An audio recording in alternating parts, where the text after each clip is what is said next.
സ്നേഹം, ദിവ്യസ്നേഹം, സ്നേഹം,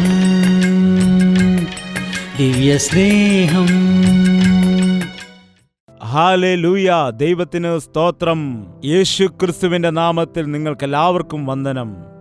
അവന്റെ കൃപയാലും അവന്റെ ദയയാലും അവന്റെ അനുഗ്രഹത്താലും നാം വർദ്ധിച്ചു വരേണ്ടതിന്, എല്ലാ വിഷയത്തിലും നമ്മൾ നന്മ പ്രാപിക്കേണ്ടതിന്, നമുക്കെല്ലാവർക്കും വേണ്ടി യേശുക്രിസ്തു ഈ ലോകത്തിലേക്ക് ഇറങ്ങി വന്ന് തന്റെ പ്രാണനെ ക്രൂശിൽ ഏൽപ്പിച്ചുകൊടുത്ത് ക്രൂശിൽ യാഗം കഴിച്ചുകൊണ്ട് മൃത്യുവിനെ, മരണത്തെ ജയിച്ചുകൊണ്ട് സകല രോഗത്തിൽ നിന്നും സകല ശാപത്തിൽ നിന്നും നമ്മെ വിടുവിക്കുന്നതിന് വേണ്ടി അവൻ മരണത്തിൽ നിന്ന് ഉയർത്തെഴുന്നേറ്റിരിക്കുന്നു. അവൻ സ്വർഗത്തിലേക്ക് കയറിപ്പോയിരിക്കുന്നു. അവനിന്ന് നമുക്ക് വേണ്ടി മധ്യസ്ഥത അണച്ചുകൊണ്ടിരിക്കുന്നു. ഈ രാജാതിരാജാവായ കർത്താവ് വേഗത്തിൽ വരാൻ പോവുകയാണ്. അവന്റെ വരവിന് മുൻപ് തന്നെ അവന്റെ നാമത്തിൽ പാപത്തിന്റെ ക്ഷമയുണ്ടെന്നും അവന്റെ നാമത്തിൽ വിശ്വസിക്കുന്ന എല്ലാവരും രക്ഷിക്കപ്പെടുമെന്നും അവർ അവന്റെ രാജ്യത്തിന്റെ അവകാശികളായിട്ട് മാറുമെന്നും പ്രസംഗിക്കണമെന്ന് അന്ന് യേശുക്രിസ്തു പറഞ്ഞതനുസരിച്ചുകൊണ്ട് യേശുക്രിസ്തുവിന്റെ നാമത്തിൽ എല്ലാ പാപത്തിൽ നിന്നും നമുക്ക് വിടുതലുണ്ട്. സ്വർഗീയ രാജ്യത്തിലേക്ക് പ്രവേശനവും ലഭിക്കും എന്ന സത്യം നിങ്ങളോട് ഞാൻ പ്രസംഗിക്കുന്നു. ഈ കർത്താവായ യേശുക്രിസ്തുവിൽ നിങ്ങൾ വിശ്വസിക്കുക. ഇവനെ നിങ്ങൾ സ്വന്തം രക്ഷിതാവായിട്ട് സ്വീകരിക്കുക. ഈ ലോകത്തിലും സ്വർഗലോകത്തിലും അനുഗ്രഹങ്ങൾ അനുഭവിക്കുക. സങ്കീർത്തനം 55-ന്റെ 6-ാമത്തെ വാക്യം വായിക്കുന്നു. ശ്രദ്ധിക്കുക. വായിക്കുന്നു: പ്രാവിനുള്ളതുപോലെ എനിക്ക് ചിറകുണ്ടായിരുന്നുവെങ്കിൽ, എന്നാൽ ഞാൻ പറന്നുപോയി വിശ്രമിക്കുമായിരുന്നു എന്നു ഞാൻ പറഞ്ഞു. അതെ, ഞാൻ ദൂരത്ത് സഞ്ചരിച്ച് മരുഭൂമിയിൽ പാർക്കുമായിരുന്നു. കൊടുങ്കാറ്റിൽ നിന്നും പെരുങ്കാറ്റിൽ നിന്നും ബന്ധപ്പെട്ട് ഞാൻ ഒരു സങ്കേതത്തിലേക്ക് ഓടി പോകുമായിരുന്നു. ഇവിടെ ഒരു ഭക്തൻ ഇങ്ങനെ പറയുകയാണ്. എന്താണ്? പ്രാവിനുള്ളതുപോലെ എനിക്ക് ചിറകുണ്ടായിരുന്നുവെങ്കിൽ ഞാൻ പറന്നുപോയി വിശ്രമിക്കുമായിരുന്നു. നോക്കുക, ഓരോ സന്ദർഭങ്ങളിൽ നമ്മുടെ ജീവിതത്തിൽ വരുന്നതായ കഷ്ടതകളും നിന്ദകളും പരിഹാസങ്ങളും പ്രതികൂലങ്ങളും ഞെരുക്കങ്ങളും എല്ലാം മറന്നുകൊണ്ട് എങ്ങോട്ടെങ്കിലും ഓടിപ്പോകണമെന്ന് ചിന്തിക്കാറുണ്ട്. ഈ ലോകത്തിൽ നാം സുഖമായിട്ട് ജീവിക്കുന്നു എന്ന് വിചാരിക്കുന്ന സമയത്തും എത്രയോ തവണ നാം ഒരുപാട് ആളുകളെ സഹായിച്ചിരിക്കുന്നു എന്ന് ചിന്തിക്കുന്ന സമയത്തും നാം കാരണം ഒരുപാട് ആളുകൾ നന്മ പ്രാപിച്ചു എന്ന് വിചാരിക്കുമ്പോഴും പെട്ടെന്നൊരു ദിവസം ആ വ്യക്തികൾ നമുക്കെതിരെ തിരിയുന്ന സമയത്ത്, നമ്മോട് ശത്രുത പുലർത്തുന്നതായ സമയത്ത്, നമ്മെ ദുഃഖിപ്പിക്കുന്നതായ സമയത്ത്, നമ്മെ ഒറ്റപ്പെടുത്തുന്നതായ അവസ്ഥ ഉണ്ടാകുന്ന സമയം, അങ്ങനെയുള്ള ഒരു സന്ദർഭത്തിൽ നാം പറന്നുപോയിട്ട് സമാധാനത്തോടെ ആയിരിക്കാം എന്ന് ചിന്തിക്കാറുണ്ട്. നിങ്ങളും ഒരുപാട് സന്ദർഭങ്ങളിൽ അങ്ങനെയുള്ളതായ സാഹചര്യങ്ങളെ നേരിട്ടിട്ടുണ്ടല്ലോ. ചില സന്ദർഭങ്ങളിൽ നമ്മുടെ സ്വന്തക്കാർ തന്നെ നമുക്കെതിരായിട്ട് തിരിയുമ്പോൾ, നാം വിശ്വസിച്ച ആളുകൾ തന്നെ നമ്മെ വഞ്ചിക്കുമ്പോൾ, നാം ഒരുപാട് ജീവിതത്തിൽ സ്ഥാനം കൊടുത്ത ആളുകൾ, നാം ഒരുപാട് ബഹുമാനം കൊടുത്തതായ ആളുകൾ നമുക്കെതിരെ ദ്രോഹം ചെയ്യുന്ന സമയത്ത് ഭയങ്കരമായ നിരാശയും ഭാരവും നമ്മുടെ ജീവിതത്തിൽ കടന്നു വരുമ്പോൾ അവയെ സഹിക്കുവാൻ കഴിയാതെ എവിടെയെങ്കിലും പൊയ്ക്കളയാം എന്ന് ചിന്തിക്കും. പറന്നു പോകുവാൻ നമുക്ക് ചിറകുകൾ ഇല്ലാത്തതുകൊണ്ട് ഇന്ന് എല്ലാവരും എന്താണ്? ഓടിപ്പോവുകയാണ് ചെയ്യുന്നത്. ചിലർ കുടുംബത്തിലുള്ളതായ പ്രശ്നങ്ങൾ സഹിക്കുവാൻ കഴിയാതെ കുടുംബത്തെ വിട്ടിട്ട് ഓടിപ്പോകുന്നവർ പലരുമുണ്ടല്ലോ. ചില സാഹചര്യങ്ങളെ നമുക്ക് നേരിടുവാൻ കഴിയാതെ അവിടെ നിന്നും ഒളിച്ചോടുവാൻ നാം ശ്രമിക്കാറുണ്ടല്ലോ. ഈ ഭക്തൻ പറയുകയായിരുന്നു, അയ്യോ, എനിക്ക് ചിറകുകൾ ഉണ്ടായിരുന്നുവെങ്കിൽ ഞാൻ പറന്നുപോയിട്ട് വിശ്രമിക്കുമായിരുന്നുവെന്ന്. കൊടുങ്കാറ്റിനെയും പെരുങ്കാറ്റിനെയും വിട്ടിട്ട് ഓടിപ്പോയി ഞാൻ വിശ്രമിക്കുമായിരുന്നുവെന്ന്. കൊടുങ്കാറ്റും പെരുങ്കാറ്റും എന്ന് പറയുമ്പോൾ, കൊടുങ്കാറ്റ് വീശുന്നതായ സമയത്ത് അപകടകരമായ സന്ദർഭമുണ്ടാകുമ്പോൾ എന്തെല്ലാം പ്രശ്നങ്ങൾ ഉണ്ടാകുമെന്ന് നമുക്കെല്ലാവർക്കും അറിയാവുന്നതായ കാര്യമാണല്ലോ. ഒറ്റയടിക്ക് വീശുന്നതായ കൊടുങ്കാറ്റ് കാരണം വീട്ടിന് നാശനഷ്ടങ്ങൾ ഉണ്ടാകും, വൃക്ഷങ്ങൾ ഒടിഞ്ഞു വീഴും. അങ്ങനെ ഒരുപാട് രീതിയിലുള്ളതായ അപകടങ്ങൾക്ക് നാം ഇരയാകും. ഈ കാലത്ത് എത്രയോ ആളുകൾ എല്ലാം സുഖമായി പോകുന്നു എന്ന് ചിന്തിക്കുമ്പോഴും പെട്ടെന്നുണ്ടാകുന്നതായ അപകടങ്ങൾ കാരണമായി ദുഃഖങ്ങൾ, വേദനകൾ ഉണ്ടാകുന്നതായ സമയത്ത് അത് സഹിക്കുവാൻ കഴിയാതെ ഓടിപ്പോകുന്നതായിട്ട് കാണാം.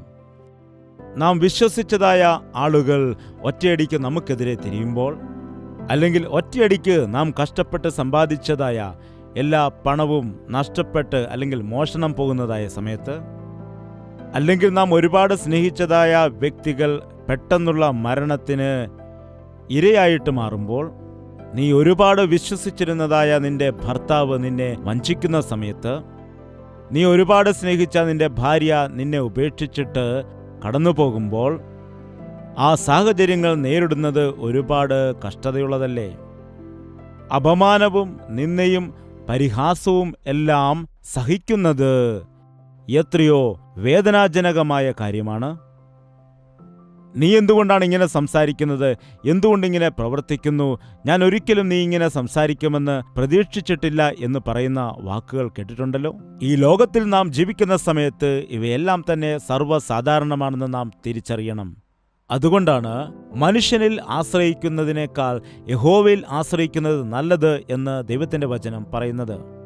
ഒരു മനുഷ്യനും നീതിമാൻ അല്ല എന്നും വേദപുസ്തകത്തിൽ പറയുന്നുണ്ട്. എത്രയോ തവണ ഇങ്ങനെയുള്ളതായ അവസ്ഥകൾ നമ്മുടെ ജീവിതത്തിൽ ഉണ്ടാകാനിടയായി. പെരുംകാറ്റിൽ നിന്നും കൊടുംകാറ്റിൽ നിന്നും രക്ഷപ്പെടുന്നതിനു വേണ്ടി. പെരുംകാറ്റ് ഒരു വശത്തു നിന്നും വളരെ ശക്തിയോടെ വീശുന്നതാണ്. എന്നാൽ കൊടുംകാറ്റ് വളരെ ആഞ്ഞടിച്ച് ശക്തിയോടെ വലിയ നാശം വിതച്ച് വരുന്നതായ കാറ്റാണ്. ചുഴലിക്കാറ്റിൽ അകപ്പെടുന്നതായ വ്യക്തി ആ കാറ്റിൽപ്പെട്ടിട്ട് എവിടെയെങ്കിലും പോയി വീഴുവാനിടയാകും. ചില സന്ദർഭങ്ങളിൽ ഇങ്ങനെയുള്ളതായ സാഹചര്യങ്ങൾ നമ്മളുടെ ജീവിതത്തിൽ നാം നേരിടേണ്ടതായിട്ട് വരും. നാം ഒറ്റയ്ക്കായിരിക്കുന്നതായ സമയത്ത് പിശാച് നമ്മെ പരീക്ഷിക്കുന്നതിനു വേണ്ടി, അതുപോലെ മനുഷ്യൻ നമ്മെ വഞ്ചിക്കുവാനായിട്ടും പരിശ്രമിക്കും. അനേക സന്ദർഭങ്ങളിൽ നീ ഒറ്റയ്ക്ക് പോകുന്ന സമയത്ത് പ്രതീക്ഷിക്കാത്ത രീതിയിലുള്ളതായ പ്രശ്നങ്ങൾ വന്നത് നീ ഓർക്കുന്നുണ്ടല്ലോ. നിന്റെ ജീവിതത്തിൽ നീ വ്യക്തിപരമായിട്ട് ദുഃഖം അനുഭവിക്കുന്നത്, അതുപോലെ നിന്നെ തന്നെ കേന്ദ്രീകൃതമാക്കിക്കൊണ്ട് ആരോ നിനക്കെതിരായിട്ട് ദ്രോഹം ചെയ്യുന്നത്, അന്യായം ചെയ്യുന്നത്, ബുദ്ധിമുട്ടിക്കുന്നത് എന്നത് എപ്പോഴും നടക്കുന്നതാണല്ലോ. നിന്റെ വീട്ടുകാർ എല്ലാം തന്നെ നിനക്കെതിരായിട്ട് തിരിയുന്നതും നിന്നെ കുറ്റം വിധിക്കുന്നതും നടക്കാറുള്ളതാണല്ലോ. എത്രയോ സ്ത്രീകൾ ഈ ദിവസം ദുഃഖിക്കുന്നുണ്ട്. എൻ്റെ ഭർത്താവ് എനിക്ക് ആശ്വാസമായിരിക്കേണ്ട സ്ഥാനത്ത് അമ്മായിയമ്മയുമായി ചേർന്നിട്ട് എനിക്കെതിരായിട്ട് വഴക്കുണ്ടാക്കുന്നു. എൻ്റെ ഭർത്താവിൻ്റെ വീട്ടുകാർ എല്ലാവരും എന്നെ കുറ്റപ്പെടുത്തുന്നു, എന്നെ താഴ്ത്തിക്കെട്ടി സംസാരിക്കുന്നുണ്ട്. ഞാൻ സൗന്ദര്യമുള്ളവളല്ല എന്നും സ്ത്രീധനം കൊണ്ടുവന്നിട്ടില്ല എന്നും പറഞ്ഞ് എന്നെ നിന്ദിച്ച് സംസാരിക്കുന്നു. നീ എനിക്ക് വേണ്ട, നീയുമായുള്ള ബന്ധം എനിക്ക് വേർപെടുത്തണമെന്നും പറയാറുണ്ട്. എൻ്റെ വീട്ടിൽ നിന്നും ഇറങ്ങിപ്പോകൂ എന്ന് നിന്നോട് പറയാറുണ്ട്. അങ്ങനെ ഒരുപാട് സഹോദരിമാർ ഈ കാലത്ത് ദുഃഖം അനുഭവിക്കുന്നുണ്ട്. എത്ര വേദനാജനകമായ കാര്യം! അങ്ങനെയുള്ളതായ സന്ദർഭങ്ങളിൽ ചില സ്ത്രീകൾ ആത്മഹത്യ ചെയ്യുന്നതിന് വേണ്ടി പരിശ്രമിക്കാനിടയാകും. വീട് വിട്ടിട്ട് ഓടിപ്പോകാനിടയാകും. ചില സമയത്ത് ഇങ്ങനെയുള്ളതായ ഉപദ്രവങ്ങൾ ഉണ്ടാകുമ്പോൾ, മനുഷ്യർ നിന്നെ തള്ളിക്കളയുമ്പോൾ, നിന്നെ സഹായിക്കുന്നതായ ഒരു ദൈവം ജീവിക്കുന്നു എന്നുള്ള സത്യം നീ ഓർക്കാറുണ്ടോ? യൗവനപ്രായത്തിൽ ഉപേക്ഷിക്കപ്പെട്ടതായ ഭാര്യയുടെ പക്ഷത്ത് കർത്താവ് ഉണ്ടായിരിക്കുമെന്നാണ് പറയുന്നത്. അന്യായം അനുഭവിക്കുന്ന ആളുകളുടെ പക്ഷത്ത് നീതിമാനായ ദൈവം നിന്ന് സഹായിക്കും. ആശ്രയമില്ലാത്തവർക്ക് അവൻ ആശ്രയമായിരിക്കുന്നു, പിതാവില്ലാത്തവർക്ക് അവൻ പിതാവുമായിരിക്കുന്നു.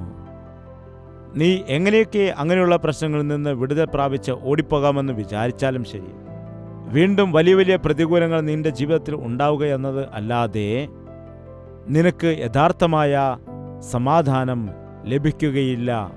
എന്താണ് വായിക്കുന്നത്? പ്രാവിനുള്ളതുപോലെ എനിക്ക് ചിറകുണ്ടായിരുന്നുവെങ്കിൽ ഞാൻ പറന്നുപോയി വിശ്രമിക്കുമായിരുന്നു. അതേ, ഞാൻ ദൂരത്ത് സഞ്ചരിച്ച മരുഭൂമിയിൽ പാർക്കുമായിരുന്നു. കൊടുങ്കാറ്റിൽ നിന്നും പെരുങ്കാറ്റിൽ നിന്നും ബന്ധപ്പെട്ട് ഞാൻ ഒരു സങ്കരത്തിലേക്ക് ഓടിപ്പോകുമായിരുന്നു. വീട്ടിൽ ലഭിക്കാത്തതായ സമാധാനം നീ മരുഭൂമിയിൽ പോയാൽ നിനക്ക് കിട്ടുമോ? എല്ലാവരും ഇരിക്കുമ്പോൾ കിട്ടാത്ത സന്തോഷം ഒറ്റയ്ക്കിരിക്കുമ്പോൾ നിനക്ക് കിട്ടുമോ? ഈ ദിവസം അനേകം ആളുകൾ എല്ലാവരോടുമൊപ്പം ആയിരിക്കുന്നുവെങ്കിലും ഒറ്റപ്പെടൽ അനുഭവിക്കുന്നുണ്ട്. എൻ്റെ ചുറ്റുപാടും എത്രയോ ആളുകൾ ഉണ്ടെങ്കിലും ആരും തന്നെ എന്നെ മനസ്സിലാക്കുന്നില്ല എന്ന് പലരും പറയാറുണ്ടല്ലോ. എൻ്റെ ചുറ്റുപാടുമുള്ള ആളുകൾ തന്നെ എന്നെ നിന്ദിക്കുകയും അപമാനിക്കുകയും എതിർക്കുകയും ചെയ്തു എന്ന് പറഞ്ഞ് നിരാശപ്പെട്ടുകൊണ്ട് ഒരു തരത്തിലുള്ളതായ വിഷാദത്തിനും തളർച്ചയ്ക്കും ഇടം കൊടുക്കുന്നവരായിട്ട്. അങ്ങനെ അനേകം ആളുകളുണ്ടല്ലോ. ഈ സന്ദേശങ്ങൾ കേട്ടുകൊണ്ടിരിക്കുന്ന പ്രിയ സഹോദര സഹോദരി, നിങ്ങൾ ആയൊരു സാഹചര്യത്തിലാണോ ഉള്ളത്? ഈ ലോകത്തിൽ കഷ്ടതയും ബുദ്ധിമുട്ടും വരുന്നതായ സമയത്ത് അവയെ സഹിക്കുവാൻ പഠിക്കണമല്ലാതെ എവിടേക്കാണ് ഓടിപ്പോകേണ്ടത്, എവിടേക്ക് രക്ഷപ്പെട്ടു പോകണം? എല്ലായിടത്തും പ്രശ്നങ്ങൾ ഉണ്ട് എന്ന സത്യത്തെ നിങ്ങൾ തീർച്ചയായിട്ടും മനസ്സിലാക്കാനിടയാകണം. വീട്ടിൽ പ്രശ്നങ്ങളുണ്ട് എന്ന് പറഞ്ഞ് പുറത്തു പോയാൽ പുറത്ത് പ്രശ്നങ്ങൾ ഇല്ലേ? ഭർത്തൃ വീട്ടിൽ പ്രശ്നമുണ്ടെന്ന് പറഞ്ഞ് അമ്മയുടെ വീട്ടിൽ പോയാൽ അവിടെ നിനക്ക് പ്രശ്നമുണ്ടാകില്ലേ? നോക്കുക, യേശുക്രിസ്തുവിൽ വിശ്വസിക്കുന്ന ആളുകൾ അവനിൽ മറഞ്ഞിരിക്കും. കഷ്ടതയിൽ അവർ നിലവിളിക്കും. അവസ്ഥകൾ മാറ്റുവാൻ കഴിയുന്ന കർത്താവിൽ ആശ്രയിക്കും. നിങ്ങളും അതുപോലെ കർത്താവായ യേശുക്രിസ്തുവിൽ വിശ്വസിക്കുക, അവനോട് പ്രാർത്ഥിക്കുവാൻ ശീലിക്കുക. അവസ്ഥകളെ മാറ്റുവാൻ കഴിയുന്ന ദൈവം, പ്രശ്നങ്ങളെ പരിഹരിക്കുവാൻ കഴിയുന്നതായ ദൈവം നമുക്ക് ഉണ്ട് എന്ന് നിങ്ങൾ പൂർണ്ണമായിട്ട് വിശ്വസിക്കുക. ഈ ഭക്തൻ പറയുകയാണ്, ഞാൻ എവിടേക്കാണ് പറന്നു പോകേണ്ടത്? ഞാൻ എവിടേക്ക് ഓടിപ്പോകണം? എനിക്ക് ഈ ദുഃഖം സഹിക്കുവാൻ കഴിയുന്നില്ല. 12-ാം വചനം പറയുന്നു, എന്നെ നിന്ദിച്ചത് ഒരു ശത്രുവല്ല, അങ്ങനെയെങ്കിൽ ഞാൻ സഹിക്കുമായിരുന്നു. ഒരുപക്ഷെ ശത്രു എൻ്റെ നേരെ പ്രവർത്തിക്കുകയായിരുന്നെങ്കിൽ അത് സ്വാഭാവികമെന്ന് പറഞ്ഞ് ഞാൻ സഹിക്കുമായിരുന്നു. എന്നാൽ എൻ്റെ സ്വന്തക്കാർ എന്നെ നിന്ദിക്കുമ്പോൾ, എൻ്റെ വീട്ടുകാർ എന്നെ തള്ളിപ്പറയുമ്പോൾ അത് എങ്ങനെയാണ് ഞാൻ സഹിക്കുന്നത്? പകരത്തിന് പകരം ചെയ്യണമെന്ന് എൻ്റെ ഹൃദയത്തിൽ ആഗ്രഹമുണ്ട്. എന്നാൽ എൻ്റെ സ്വന്തക്കാർക്കെതിരെ ഞാൻ എങ്ങനെ ദോഷം പ്രവർത്തിക്കും? എൻ്റെ കൂടപ്പിറപ്പ് എനിക്കെതിരായി നിൽക്കുമ്പോൾ ഞാൻ എങ്ങനെയാണ് അവനെ ശപിക്കുന്നത്? അവനൊരു ദുഃഖം വരികയാണെങ്കിൽ അത് എൻ്റേതും കൂടിയാണല്ലോ. അവനെ ശപിക്കുവാനും കഴിയില്ല, അവനെതിരെ ഒന്നും ചെയ്യുവാനും കഴിയില്ല. അതുകൊണ്ടാണ് ഞാൻ ഓടിപ്പോകുന്നത് എന്ന് പറയുന്നു. ദാവീദിന്റെ മകനായിരുന്നതായ അബ്ശാലോം ദാവീദിന് എതിരായിട്ട് നിന്നുകൊണ്ട്, ശത്രുവായിട്ട് തിരിഞ്ഞുകൊണ്ട്, സ്വന്തം പിതാവാണ് എന്നതുപോലും ഓർക്കാതെ ദാവീദിനെ കൊല്ലുന്നതിനു വേണ്ടി, ആ രാജ്യം അവന് സ്വന്തമാക്കി തട്ടിയെടുക്കുന്നതിനു വേണ്ടി പുറപ്പെടാനിടയായി. ആ വിഷയം മനസ്സിലാക്കിയതായ ഈ ഭക്തൻ ചോദിക്കുകയാണ്, എങ്ങനെ ഞാൻ ഈ പ്രതിസന്ധിയെ മറികടക്കും? എനിക്ക് വേണമെങ്കിൽ എൻ്റെ മകനെ ജയിക്കുവാൻ കഴിയും, തോൽപ്പിക്കുവാൻ കഴിയും. എന്നാൽ അതൊരിക്കലും ന്യായമാകുന്നില്ലല്ലോ. പോട്ടെ, അവൻ തന്നെ എൻ്റെ അടുക്കൽ വന്ന് സമാധാനപ്പെടുവാൻ ഞാൻ ആഗ്രഹിക്കുമ്പോൾ അവൻ കടന്നു വന്നിട്ട് എന്നെ സംഹരിച്ചാൽ പിതാവിനെ കൊന്നവൻ എന്നുള്ളതായ പേര് എൻ്റെ മകന് വന്നു ഭവിക്കുമല്ലോ. അങ്ങനെ വലിയൊരു മായാത്ത അപമാനം എൻ്റെ മകൻ്റെ മേൽ വരുമ്പോൾ എനിക്കെങ്ങനെയത് സഹിക്കാൻ കഴിയും? ഈ അവസ്ഥ എനിക്ക് നേരിടുവാൻ കഴിയുന്നില്ല, ഇവിടെ തന്നെ നിൽക്കുവാനും കഴിയുന്നില്ല. അതുകൊണ്ട് എവിടേക്കെങ്കിലും ഓടിപ്പോകണമെന്ന് ചിന്തിക്കുന്നു. ഇതേ സാഹചര്യം നമ്മുടെ ജീവിതത്തിലും പലപ്പോഴും ഉണ്ടാകാറില്ലേ? എൻ്റെ ഭർത്താവ് വലിയ ദുഷ്ടനാണ്, അവന് യാതൊരു മാനസാന്തരവുമില്ല, അവൻ്റെ ഉപദ്രവം എനിക്ക് സഹിക്കുവാൻ കഴിയുന്നില്ല, എല്ലാ ദിവസവും എന്നെ ഉപദ്രവിക്കും, നിന്ദിക്കും, ഒരുപാട് കഷ്ടത അനുഭവിക്കുന്നുണ്ട്. ഈ വ്യക്തി ജീവിച്ചിരുന്നാലും മരിച്ചാലും പ്രയോജനമില്ല എന്നാണ് എനിക്ക് തോന്നുന്നത്. ഇവൻ മരിച്ചാൽ മതിയായിരുന്നു എന്ന് തോന്നുന്നു.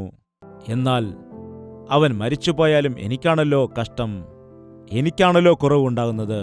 ഞാൻ ഉപേക്ഷിച്ചു പോയാൽ അവൻ കൂടുതൽ നശിച്ചു പോകുമോ എന്ന് ഭയന്ന്, അങ്ങനെ ഈ കുടുംബം നശിച്ചു പോകുന്നത് ഭയന്നിട്ട് ഈ ദുഃഖങ്ങളെല്ലാം സഹിച്ചുകൊണ്ട് നിൽക്കുകയാണെന്ന് എത്രയോ ആളുകൾ പറയുന്നുണ്ട്. നിങ്ങളുടെ പക്ഷത്ത് കർത്താവുണ്ടെന്നും നിങ്ങളുടെ കഷ്ടതയെല്ലാം അവൻ കാണുന്നുണ്ടെന്നും നിങ്ങളുടെ ദുഃഖത്തിൽ നിന്നും അവൻ നിങ്ങളെ വിടുവിക്കുമെന്നും അവൻ നിങ്ങളുടെ ഭർത്താവിനെ പ്രയോജനമുള്ളവനാക്കി മാറ്റിത്തീർക്കും എന്നും വിശ്വസിക്കുക.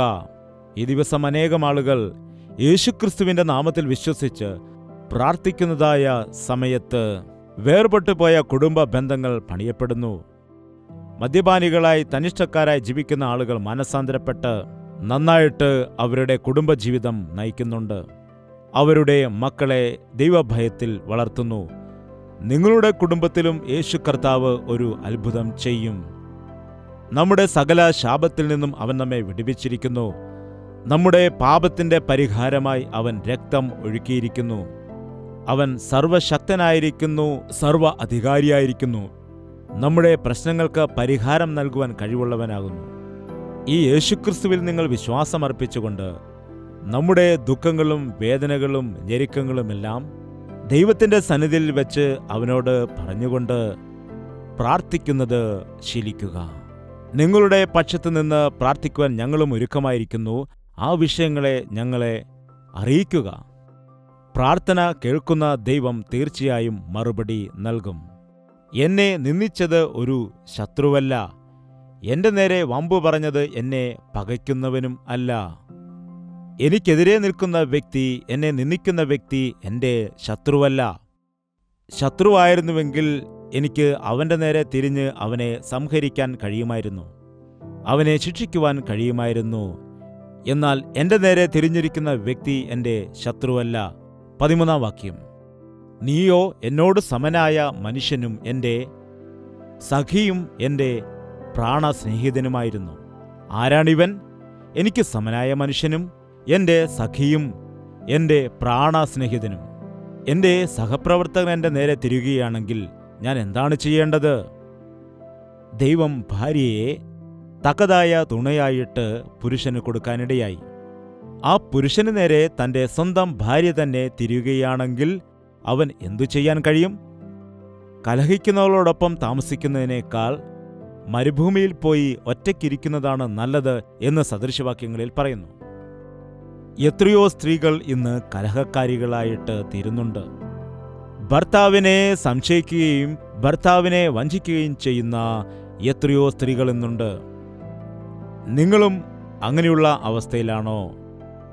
നിന്റെ ഭർത്താവിനെ നീ എപ്പോഴും ശല്യം ചെയ്യുകയാണെങ്കിൽ, അവനെ കുറ്റപ്പെടുത്തിക്കൊണ്ടിരിക്കുകയാണെങ്കിൽ, എപ്പോഴും അവനെതിരെ ജീവിക്കുകയാണെങ്കിൽ, അവൻ്റെ വാക്കുകേൾക്കാതെ നിന്റെ ഇഷ്ടമനുസരിച്ചുകൊണ്ട് നീ ജീവിക്കുകയാണെങ്കിൽ, ദൈവത്തിൻ്റെ കോപം നിന്റെ മേൽ വരുവാനിടയാകും. നിന്റെ കുടുംബം ചിതറിപ്പോകുവാനിടയാകും.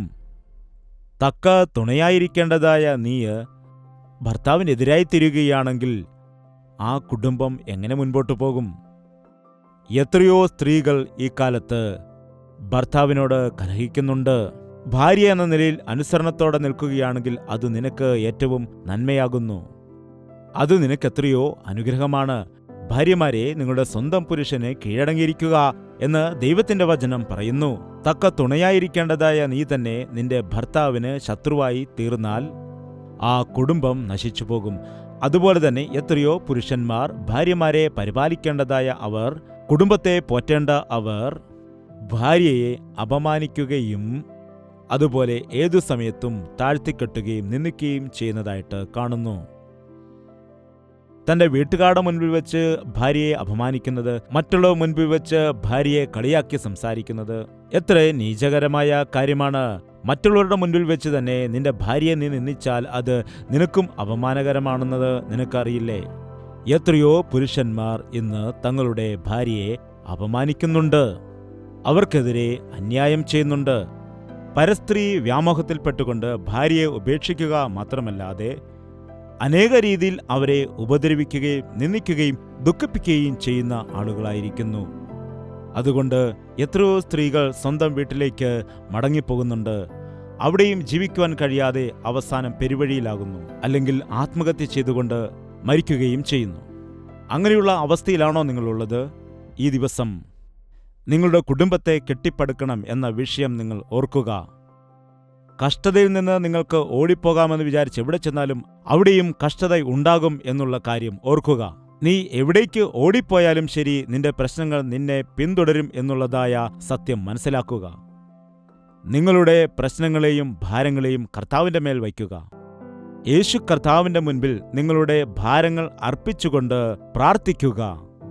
നിങ്ങളുടെ ജീവിതത്തിൽ അത്ഭുത കാര്യങ്ങൾ ചെയ്യുവാൻ ദൈവം മതിയാകുന്നവനാണ്.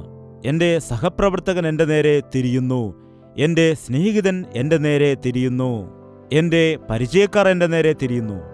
ഇന്ന് എത്രയോ സ്നേഹിതന്മാർ ഒരാൾ മറ്റൊരാളെ ദ്രോഹിക്കുന്നവരായിട്ടുണ്ട്, ഒരാൾ മറ്റൊരാളെ വഞ്ചിക്കുന്നവരായിട്ടുണ്ട്. ഇന്നുള്ളതായ സ്നേഹബന്ധങ്ങൾ എത്രമാത്രം നശിച്ചു പോകുന്നു എന്ന് നോക്കുക. എത്രയോ യൗവനക്കാരിന്ന് ബോയ് ഫ്രണ്ട്, ഗേൾഫ്രണ്ട് എന്നൊക്കെ പറഞ്ഞുകൊണ്ട് ജീവിതത്തിൽ പാപം ചെയ്തുകൊണ്ട് അവരുടെ ജീവിതം നശിപ്പിക്കുന്നവരുണ്ട്.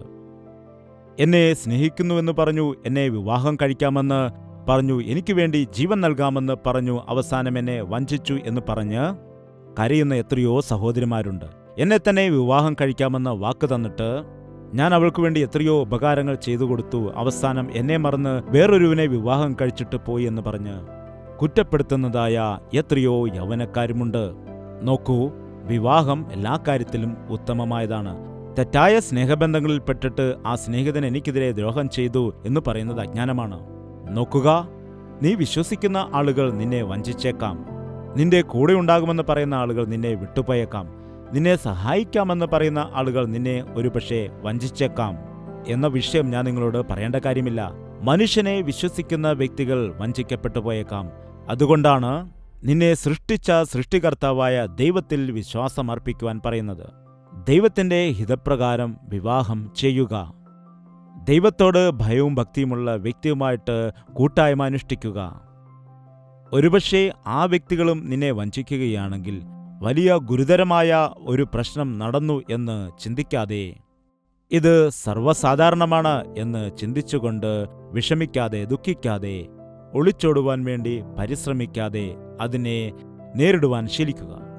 നിങ്ങളുടെ ജീവിതത്തെ കർത്താവിന്റെ മുൻപിൽ വീണ്ടും സമർപ്പിക്കുക. അതെ, നമ്മോട് കൂടെയുള്ള ആളുകൾ നമ്മെ വിട്ടുപിരിഞ്ഞാലും നമ്മെ സ്നേഹിക്കുന്ന കർത്താവ് നമ്മളെ ഒരിക്കലും കൈവിടില്ല, ഉപേക്ഷിക്കുകയുമില്ല. ഏതു സാഹചര്യത്തിന് നടുവിലും നിന്നോട് കൂടെയിരിക്കുന്നതായ ഈ കർത്താവിൽ വിശ്വാസമർപ്പിക്കുക. കഷ്ടതയുണ്ടാകുമ്പോൾ, ബുദ്ധിമുട്ടുകളുണ്ടാകുമ്പോൾ, നിന്ദയും അപമാനവും ഉണ്ടാകുമ്പോൾ, ചെയ്യാത്ത കുറ്റത്തിന് ശിക്ഷ അനുഭവിക്കേണ്ടതായിട്ട് വരുമ്പോൾ യേശു കർത്താവിങ്കിലേക്ക് നോക്കുക. അവൻ ഈ ലോകത്തിൽ വന്ന് നമുക്ക് വേണ്ടി അവൻ കഷ്ടത അനുഭവിക്കുവാനിടയായി. നമ്മുടെ സകല ദോഷത്തെയും അവൻ വഹിച്ചു നമ്മെ വിടുവിക്കുവാനും ഇടയായി. കഷ്ടതയും ബുദ്ധിമുട്ടും ഏകാന്തതയും ഒറ്റപ്പെടലും നാം എങ്ങനെയാണ് സഹിക്കേണ്ടതെന്ന് നമുക്ക് പഠിപ്പിച്ചു തരുവാൻ യോഗ്യനായിരിക്കുന്നതായ ദൈവമാണ് നമ്മുടെ കർത്താവ്. ഈ ലോകത്തിൽ ഈ ചുഴലിക്കാറ്റും കൊടുങ്കാറ്റുമെല്ലാം എത്ര സമയമുണ്ടാകും? ഒരു കൊടുങ്കാറ്റ് എത്ര സമയമാണ് വീശുന്നത്? ഒരു കാറ്റ് എത്ര സമയം അടിക്കും? കൊടുങ്കാറ്റ് വീശുന്ന സമയത്ത് അപകടങ്ങൾ ഉണ്ടായേക്കാം, എന്നാൽ അതിനെ ശമിപ്പിക്കുവാന് മതിയായവനാണ് നമ്മുടെ കർത്താവ്. ഈ പരിപാടി കണ്ടുകൊണ്ടിരിക്കുന്നതായ പ്രിയ സഹോദര സഹോദരി, നിന്റെ ജീവിതത്തിലും ഇതുപോലെ നിന്ദയും അപമാനവും വരുന്നുണ്ടാവാം. നീ വിശ്വസിച്ച ആളുകൾ തന്നെ ഒരുപക്ഷെ നിനക്കെതിരെ തിരിഞ്ഞ് നിന്നെ വഞ്ചിച്ച അവസ്ഥയുണ്ടാവാം. നിന്റെ വീട്ടുകാർ തന്നെ ഒരുപക്ഷെ നിന്നെ തള്ളിക്കളഞ്ഞേക്കാം, നിന്നെ ഉപേക്ഷിച്ചേക്കാം. നിന്റെ സ്വന്തം ആളുകൾ, നീ വിശ്വസിച്ച ആളുകൾ ഒരുപക്ഷെ നിന്നെ തള്ളിപ്പറഞ്ഞേക്കാം. ഈ സമയത്ത് അവരിൽ നിന്നും അകന്നു പോകണമെന്ന്, ഓടിപ്പോകണമെന്ന് ആലോചിച്ചുകൊണ്ട് നിങ്ങൾ നിരാശയോടെ ഇരിക്കുന്നുണ്ടാവാം. നിങ്ങൾക്ക് വേണ്ടിയാണ് ഈ സന്ദേശം ഇന്ന് കർത്താവ് നൽകുന്നത്. എന്റെ അരികിലേക്ക് വരുന്നവനെ ഒരു നാളും ഞാൻ തള്ളിക്കളയില്ല എന്ന് പറഞ്ഞ കർത്താവ്, നീ ആയിരിക്കുന്ന രീതിയിൽ അവന്റെ സന്നിധിയിലേക്ക് വന്നാൽ, നീ ഏതവസ്ഥയിലാണ് എങ്കിലും അവന്റെ കരത്തിൽ നിന്നെ എടുക്കുവാനായി, നിന്നെ ആശ്വസിപ്പിക്കുന്നതിനായിട്ട്, നിനക്ക് സമാധാനം നൽകുന്നതിനായിട്ട് കർത്താവ് മതിയായവനാണ്. നിങ്ങൾ എവിടേക്ക് ഓടിപ്പോയാലും, എവിടെ പോയി മറഞ്ഞാലും, ആരിലൊക്കെ ആശ്രയിച്ചാലും നിനക്ക് ലഭിക്കാത്തതായ സന്തോഷവും സമാധാനവും യേശുക്രിസ്തു നൽകുവാൻ ഇടയാക്കും. അവൻ ദൂരെയെങ്ങുമല്ല, നിന്റെ അടുത്തു തന്നെയുണ്ട്. നീ വിശ്വാസത്തോടെ മുഴങ്കാൽ മടക്കി, കർത്താവേ എന്നെ നോക്കണമേ, ഈ നിന്ദയും അപമാനവും സഹിക്കുവാൻ കഴിയുന്നില്ല. ഈ അവസ്ഥയിൽ ഞാൻ എന്താണ് ചെയ്യേണ്ടതെന്ന് അറിയാൻ കഴിയാത്തതുകൊണ്ട് ഞാൻ അനാവശ്യമായ ചിന്തകൾക്ക് ഇടം കൊടുത്ത് നിരാശപ്പെട്ട് ഇരിക്കുകയാകുന്നു. എന്നെ സഹായിക്കണമേ എന്ന് നിങ്ങൾ പ്രാർത്ഥിക്കുകയാണ് എങ്കിൽ, സ്ഥിരമാനസൻ നിന്നിൽ ആശ്രയം വെച്ചിരിക്കൊണ്ട് നീ അവനെ പൂർണ്ണ സമാധാനത്തിൽ കാക്കുന്നു എന്ന് വചനം പറയുന്നു. നിന്റെ ജീവിതത്തിൽ എത്ര വലിയ പ്രതികൂലങ്ങൾ ഉണ്ടെങ്കിലും നിനക്ക് ഒരു ദോഷവും സംഭവിക്കാതെ സമാധാനത്തോടെ ആയിരിക്കുവാൻ അവന്റെ ചിറകിൻ മറവിൽ നിന്നെ മറയ്ക്കാനിടയാകും. ഈ കർത്താവിന്റെ സന്നിധിയിലേക്ക് നിങ്ങൾ വരിക. ഇപ്പോൾ തന്നെ എന്നോടൊപ്പം ചേർന്ന് പ്രാർത്ഥിക്കുക. പ്രാർത്ഥന. പരിശുദ്ധനായ സ്നേഹമുള്ള പിതാവേ, എത്രയോ തവണ ഞങ്ങൾ വിശ്വസിച്ച ആളുകൾ ഞങ്ങളെ വഞ്ചിച്ചപ്പോൾ, ഞങ്ങൾ സ്നേഹിച്ചതായ ആളുകൾ ഞങ്ങളെ വെറുത്തപ്പോൾ, ഞങ്ങൾ ആശ്രയിച്ചതായ ആളുകൾ ഞങ്ങളെ തള്ളിക്കളഞ്ഞപ്പോൾ, ഞങ്ങളുടെ സ്നേഹിതർ ഞങ്ങൾക്ക് ദോഷം ചെയ്തപ്പോൾ, ഞങ്ങളുടെ കൂടപ്പിറപ്പുകൾ ഞങ്ങൾക്കെതിരെ അന്യായം ചെയ്തപ്പോൾ, ഈ താങ്ങുവാൻ കഴിയാത്ത ദുഃഖത്തിൽ നിന്നും കഷ്ടതയിൽ നിന്നും ഓടിപ്പോകണമെന്ന്, പറന്നു പോകണമെന്ന്, മരിച്ചു പോകണമെന്ന് പറഞ്ഞ് ഒരുപാട് തവണ ഞങ്ങൾ നിരാശയിൽ ആയിരിക്കുന്നു. എന്നാൽ ഞങ്ങളെ വിടുവിക്കുവാൻ കഴിയുന്നതായ ഒരു കർത്താവുണ്ടെന്നും, ഏതവസ്ഥയിലും കർത്താവിന്റെ ചെറുകിന് കീഴിൽ ഞങ്ങളെ മറയ്ക്കുവാൻ കഴിയുന്ന, കാക്കുവാൻ കഴിയുന്ന, സമാധാനത്തോടെ ഞങ്ങളെ കാക്കുവാൻ കഴിയുന്ന യേശുക്രിസ്തു ഉണ്ടെന്നുള്ള സത്യം ഈ ദിവസം ഞങ്ങൾ വിശ്വസിക്കുന്നു പിതാവേ. ആരൊക്കെയാണോ ഇന്ന് ഈ പ്രാർത്ഥനയിൽ ഒരുമിച്ചിരിക്കുന്നത്, ഭർത്താവിനാൽ അന്യായം അനുഭവിക്കുന്നതായ വഞ്ചിക്കപ്പെട്ടതായ സഹോദരിയെ നീ ദർശിക്കുമാറാകണമേ. ഭാര്യ കാരണം കുറ്റത്തിൽ അകപ്പെട്ടുകൊണ്ട് കോടതി കയറിയിറങ്ങുന്ന ഭർത്താവിനെ നീ നോക്കണമേ. വിശ്വസിച്ചതായ കൂട്ടുകാരാൽ വഞ്ചിക്കപ്പെട്ട് ദുഃഖമനുഭവിച്ചു കൊണ്ടിരിക്കുന്ന വ്യക്തികളെ നീ നോക്കുമാറാകണമേ. ഈ പരിസ്ഥിതി എനിക്ക് താങ്ങുവാൻ കഴിയുന്നില്ല, ഞാൻ മരിച്ചു പോകാൻ ആഗ്രഹിക്കുന്നു എന്ന് പറയുന്നവരെ നീ ദർശിക്കണമേ. നിന്റെ ആണിപ്പഴുതുള്ള കരം നീട്ടി അവരുടെ തോളിൽ തട്ടി ആശ്വസിപ്പിച്ച് ഭയപ്പെടേണ്ട ഞാനുണ്ട് എന്ന വാക്കവരോട് സംസാരിക്കണമേ. നിന്റെ കരം നീട്ടിക്കൊണ്ട് അവരുടെ കണ്ണുനീരിനെ തുടയ്ക്കണമേ. അവർക്ക് സമാധാനം കൊടുക്കുവാൻ തക്കവണ്ണം നീ അവരെ ആശ്ലേഷിക്കണമേ അപ്പ. മനുഷ്യരിൽ ആശ്രയിച്ചുകൊണ്ട് വഞ്ചിക്കപ്പെട്ടു പോയ എല്ലാ വ്യക്തികളെയും ഈ ദിവസം പരിശുദ്ധാത്മാവിന്റെ നാമത്തിൽ വലിയ വിടുതൽ കൊടുക്കണമേ. അവരുടെ ഹൃദയത്തിന് സ്വസ്ഥത നീ കൊടുക്കണമേ. നിന്നിൽ ഞങ്ങൾക്ക് സമാധാനമുണ്ടെന്നും നിന്നിൽ ഞങ്ങൾക്ക് സന്തോഷമുണ്ടെന്നും എത്ര വലിയ കൊടുങ്കാറ്റ് ഞങ്ങളുടെ ചുറ്റും ആഞ്ഞടിച്ചാലും ശരി, എത്ര ആളുകൾ ഞങ്ങൾക്കെതിരെ തിരിഞ്ഞാലും നിന്റെ ചെറുകിന്റെ മറവിൽ ഞങ്ങൾക്ക് സമാധാനമുണ്ടെന്ന് വിശ്വസിക്കുവാൻ ഈ പ്രോഗ്രാം വീക്ഷിച്ചുകൊണ്ടിരിക്കുന്ന എല്ലാ വ്യക്തികളെയും നീ സഹായിക്കുമാറാകണമെന്ന് യേശു ക്രിസ്തുവിന്റെ നാമത്തിൽ അപേക്ഷിക്കുന്നു പിതാവേ. ആമേൻ. ദൈവത്തിന് സ്തോത്രം. എവിടേക്ക് ഓടിപ്പോകാനാണ്? എവിടെല്ലാം ഓടിപ്പോയാലും ശരി, അവിടെയെല്ലാം കഷ്ടതയുണ്ട്. അതുകൊണ്ട് അധ്വാനിക്കുന്നവരും ഭാരം ചുമക്കുന്നവരുമായുള്ളവരെ എൻ്റെ അടുക്കിലേക്ക് വരിക, ഞാൻ നിങ്ങളെ ആശ്വസിപ്പിക്കാമെന്ന് പറഞ്ഞതായ യേശുക്രിസ്തുവിന്റെ അരികിലേക്ക് നാം വരുന്നതായ സമയത്ത് അവന്റെ ചെറുകിൻ മറവിൽ നിന്നെ സൂക്ഷിക്കാനിടയാകും.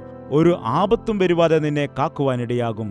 നിന്റെ കഷ്ടതയും നിന്റെ ബുദ്ധിമുട്ടും നിന്റെ സാഹചര്യവും എല്ലാം തന്നെ അവൻ നിയന്ത്രിക്കുവാനിടയാകും. അവൻ അതെല്ലാം കൺട്രോൾ ചെയ്ത് നേരെയാക്കും. നിന്റെ ജീവിതത്തെ അനുഗ്രഹിക്കുകയും ചെയ്യും. യേശുക്രിസ്തുവിൽ വിശ്വസിക്കുക. നിങ്ങൾക്ക് വേണ്ടി ഞങ്ങളും പ്രാർത്ഥിക്കണമെങ്കിൽ ആ വിഷയം ഞങ്ങളെ അറിയിക്കുക. നിങ്ങളുടെ വിഷയങ്ങൾക്ക് വേണ്ടി പ്രത്യേകമായിട്ട് ഒരുമിച്ച് പ്രാർത്ഥിക്കാം. അപ്പോൾ ദൈവം അത്ഭുതം ചെയ്യുവാനിടയാകും. നിരാശപ്പെടേണ്ട, ദുഃഖിക്കേണ്ട, ഭാരപ്പെടേണ്ട. യേശു കർത്താവ് ഉണ്ട് എന്ന വിഷയത്തെ എപ്പോഴും ഓർക്കുക. എപ്പോൾ പ്രാർത്ഥിച്ചാലും അവൻ കേൾക്കും. കഷ്ടകാലത്ത് തന്നെ വിളിച്ചപേക്ഷിക്കുക, ഞാൻ നിനക്ക് ഉത്തരമരുളാം എന്ന് പറഞ്ഞ കർത്താവ് നിന്റെ പ്രാർത്ഥനയ്ക്ക് മറുപടി നൽകും. എല്ലാ ദിവസവും ഈ പരിപാടി നിങ്ങളിലേക്ക് എത്തിക്കുന്നുണ്ടല്ലോ. എന്നാൽ ഈ പരിപാടികൾ മുൻപോട്ട് പോകണമെന്നുണ്ടെങ്കിൽ, ലക്ഷക്കണക്കിന് ആളുകളിലേക്ക് യേശുക്രിസ്തുവിന്റെ സുവിശേഷം എത്തിച്ചേരണമെന്നുണ്ടെങ്കിൽ നിങ്ങളുടെ പ്രാർത്ഥനയും സഹായവും ഒരുപാട് അത്യാവശ്യമാണ്.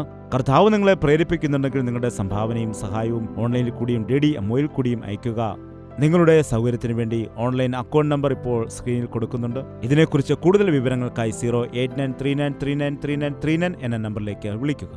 കർത്താവിന്റെ ഹിതമകൾ വീണ്ടും കാണാം. അപ്പോൾ വരെ ദൈവത്തിന്റെ മഹാകൃപ നിങ്ങളോട് കൂടി ഉണ്ടായിരിക്കട്ടെ. യേശുവേ യേശുവേ യേശുവേ യേശുവേ യേശുവേ യേശുവേ യേശുവേ യേശുവേ നിന്നെ നിന്നെ എന്നും ഞാൻ സേവിക്കും. നീ മാത്രം രാജാവെന്നും. നിന്നെ നിന്നെ എന്നും ഞാൻ സേവിക്കും. നീ മാത്രം രാജാവെന്നും. യേശുവേ യേശുവേ യേശുവേ യേശുവേ യേശുവേ യേശുവേ യേശുവേ യേശുവേ യേശുവേ യേശുവേ